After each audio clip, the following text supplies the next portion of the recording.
Again, we are preparing for the impeachment. Well, we have impeached the president, but we're preparing for the case. I'm very proud of our managers, led by Jamie Raskin, our distinguished array of managers, working very hard. They continue to prepare for a trial before 100 jurors, members of the United States Senate.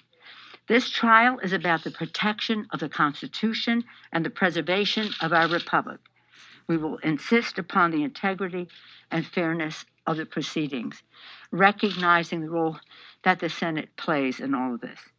No one is above the law, not even a president of the United States, and Trump must be tried and convicted to ensure that no future president will ever think it's okay to incite insurrection, to stop the ascertainment of who the next president of the United States will be by falsely inflaming people falsely about the outcome of the election. In that regard, in terms of security, which is what we do, protect and defend the Constitution, security, protect the American people, our very first responsibility. And when they come to the Capitol, whether to work as a legislator, a staffer, a journalist, whatever, we want people to be safe.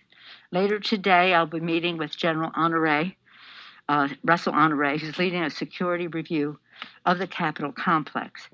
Updates on the timing, scope, and details will be forthcoming. Protecting the Capitol is a matter of protecting our democracy, and the House will not be distracted or delayed from our work that we are doing, again, to crush the virus, to meet the economic needs of the American people, and to do so in a way that is fair and just. Any questions? Yes, ma'am?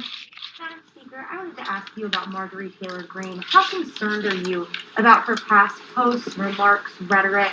What would you like to see done about her? What I'm concerned about is the Republican leadership in the House of Representatives, who is willing to overlook, ignore those statements, assigning her to the Education Committee when she has mocked the killing of little children at Sandy Hook Elementary School, when she has mocked the killing of teenagers in high school at the Marjorie Stoneman Douglas High School.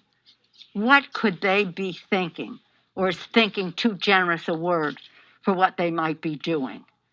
It's absolutely appalling, and I think that the focus has to be on the Republican leadership of this House of Representatives for the disregard they have for the death of those children.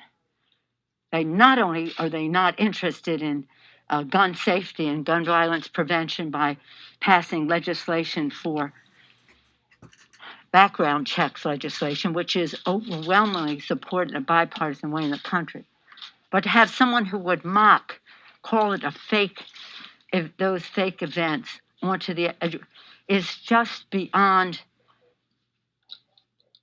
It's just beyond any understanding of any regard that the House Republicans would have for the House of Representatives, for the Congress of the United States, and for the heartbreak of the families in Sandy Hook and at Marjorie Stoneman High School. It really, at Marjorie Stoneman Douglas High School, it's really beyond the pale. You're just going to have to ask them why they thought that raised itself to the level of something appropriate to do in the Congress of the United States.